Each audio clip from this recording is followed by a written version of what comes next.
You are watching Grace Television.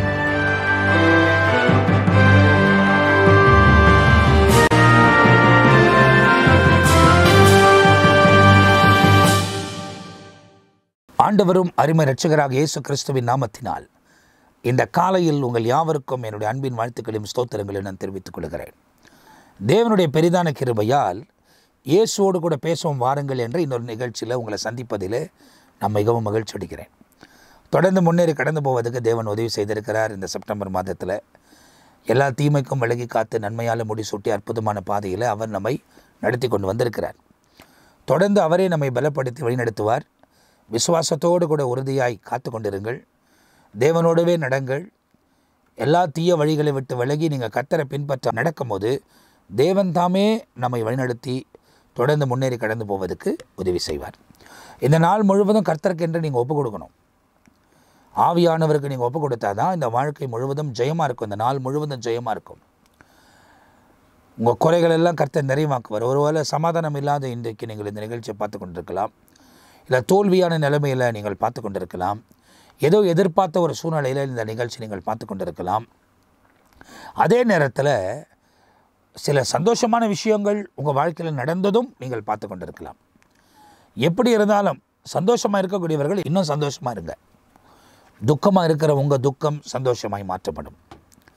உங்கள் கவலைகள் எல்லாம் மாற்றப்படும்.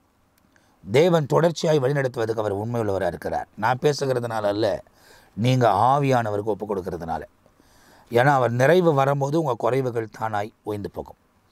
வேதத்தில் ஒரு வசனம் இவ்விதமாய் சொல்லுகிறது. நீதிமொழிகள் 12ஆம் அதிகாரம் 28ஆம் வசனம். In the way of righteousness is life and in its pathway there is no death என்பதை சொல்லப்பட்டிருக்கிறது.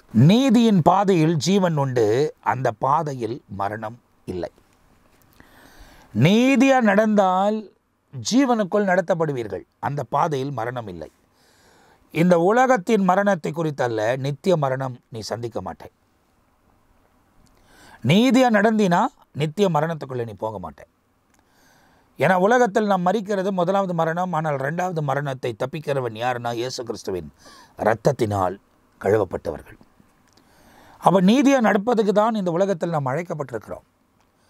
இன்னைக்கு காலையில் ஆண்டவர் உங்களுக்கு சொல்ல வைக்கிற காரியம் என்ன தெரியுமா? நீதியாக நடங்க, நேர்மையாக நடங்க, உண்மையாக நடங்க. உலகம் இருள் சூழ்ந்திருக்கிறது. உலகத்தில் நீதி இல்லை, உலகத்தில் நேர்மை இல்லை, உலகத்தில் உண்மை இல்லை, எல்லாமே மாயை.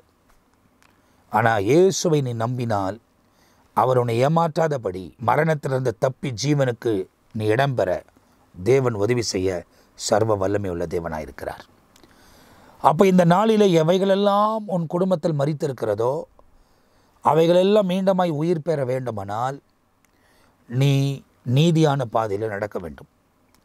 அநீதியாக நடக்கிறபடியால் தான் பல ஆசீர்வாதங்கள் உன் வாழ்க்கையில் மரித்து கிடக்கிறது. சாபமான காரியங்கள் உன் குடும்பத்தில் நேரிட்டு இருக்கிறது.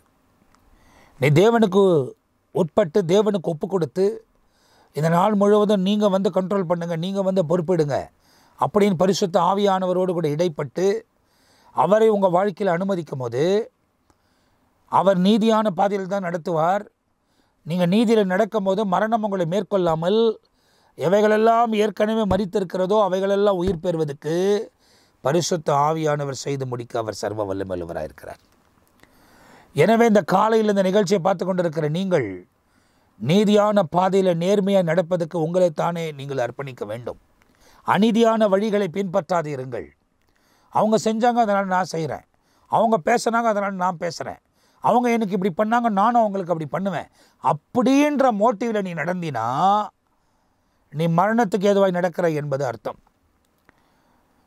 அவங்க தெரியாமல் செஞ்சிட்டாங்க, மன்னிச்சிருங்க. அந்த சாலிக்காக்குடைய மனைவி அவங்க கணவனை கொண்டு கொஞ்ச நாள் தான் ஆகுது. அந்த மெமோரியல் சர்வீஸ் கண்டக்ட் பண்ணாங்க. லட்சக்கணக்கான ஜனங்கள் குவிந்ததை நீங்கள் சமூக வலைத்தளத்தில் பார்த்திருப்பீர்கள். அந்த மேடையில் வந்து அவங்களுக்கு சொல்ல கஷ்டமாக இருந்தாலும் அந்த வாலிபனை நான் மன்னிக்கிறேன் என்று அவர்கள் சொன்னதை திரளான ஜனங்கள் கேட்டு எழும்பி நின்ற கையை தட்டினார்கள். அவங்க மனசார அதை செஞ்சிருந்தா பரலோகத்தில் உள்ளவர்களும் ஒரு கை நிச்சயமாக தட்டியிருப்பாங்க.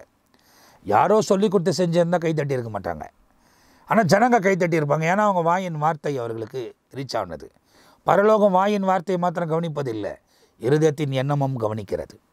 அப்போ எந்த காரியத்தை செய்தாலும் இருதயத்தின் ஆழத்திலிருந்து செய்ய வேண்டும் என்பதை நீங்கள் தெளிவாய் கற்றுக்கொள்ள வேண்டும்.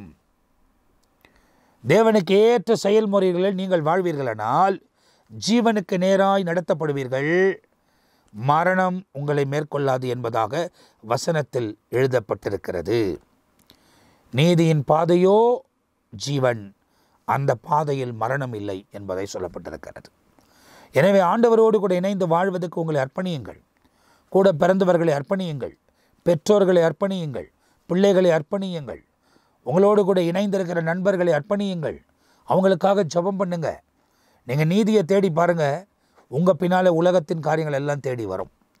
ஒருவேளை இந்த நீதியாக வாழ்வது நிமித்தமாய் பல மனிதர்கள் உங்களை விட்டு விலகி போயிருக்கலாம், நல்லது. நீதியாக வாழும்போது பல மனிதர்கள் உங்களை விட்டு விலகினது நல்லது.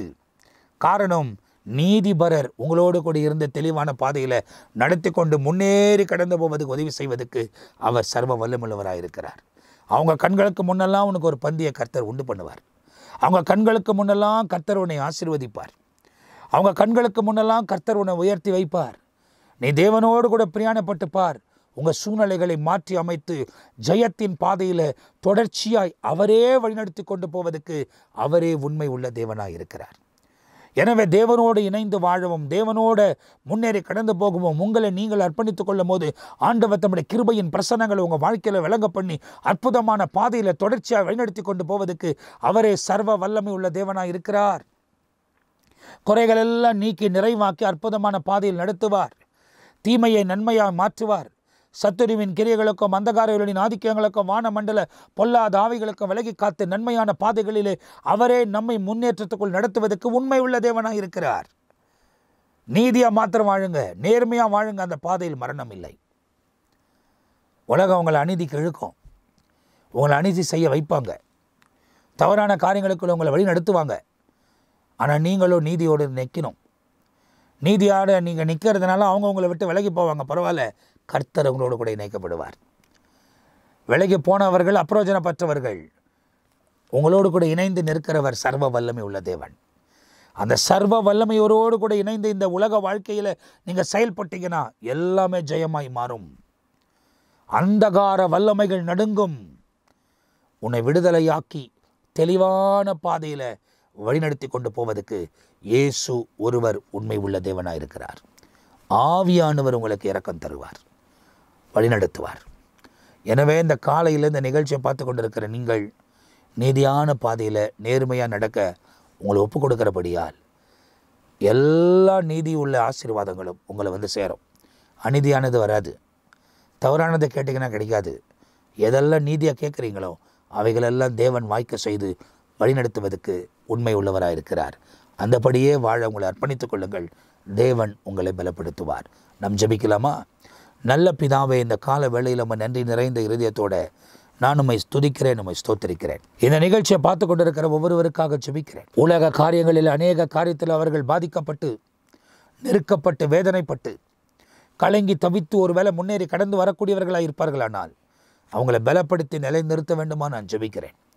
தீய வழிகளுக்கு விலகி காத்து அற்புதமான பாதையில் நடத்துங்க. குறைகளெல்லாம் நிறைவாக்கி மேன்மையான காரியங்களை செய்யுங்க. சாத்தானின் சகல தந்திரங்களுக்கும் அந்தகாரங்களின் ஆதிக்கங்களுக்கும் விலகி காத்து விடுதலையோடு கூட சமாதானமாய் முன்னேறி கடந்து போவதற்கு இரக்கம் செய்ய வேண்டுமா நான் ஜெபிக்கிறேன்ப்பா. இவங்க நீதியாக நடக்க ஒப்பு கொடுக்கிறபடியால் இவர்கள் ஜீவனுக்கேற்ற பிள்ளைகளாய் வாழப்போகிறதுக்காய் ஸ்தோத்திரம். இவங்க பாதையில் மரணம் வராது இருக்க போகிறதுக்காய் ஸ்தோத்திரம். உடைய இரக்கமும் கிருபையும் தயமும் உங்களை தாங்கட்டும். பரிசுத்த ஆவியானவர் கூடவே இருந்து வழிநடத்துங்க. உங்கள் நாமம் உயர்த்தப்படட்டும். இந்த நாள் முழுவதும் உங்கள் சமாதானம், உங்கள் ஆரோக்கியம், உங்கள் பாதுகாப்பு இந்த குடும்பங்களோடு கூட இருக்கட்டும். உங்களை நோக்கி கூப்பிடுகிற, உமக்காக வாழ ஒப்பு கொடுக்கிற ஒவ்வொருவரையும் பொறுப்படுத்திக் கொள்ளுங்க.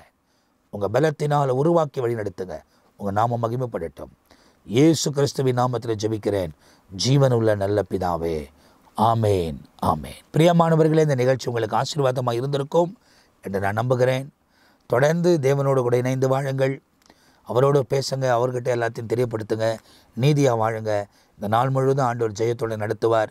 ஒருவேளை அவருடைய வருகை தாமதிக்குமானால் நாளைக்கு காலையில் நமக்கு ஜீவனை தருவாரானால் இன்னொரு நிகழ்ச்சியில் உங்களை சந்திக்க கர்த்தர் உதவி செய்வார். அதுவரை நாங்கள் உங்கள்கிட்ட விடை பெறுகிறோம். கர்த்தர் உங்களை ஆசீர்வதிப்பாராக. ஆமேன், ஆமேன்.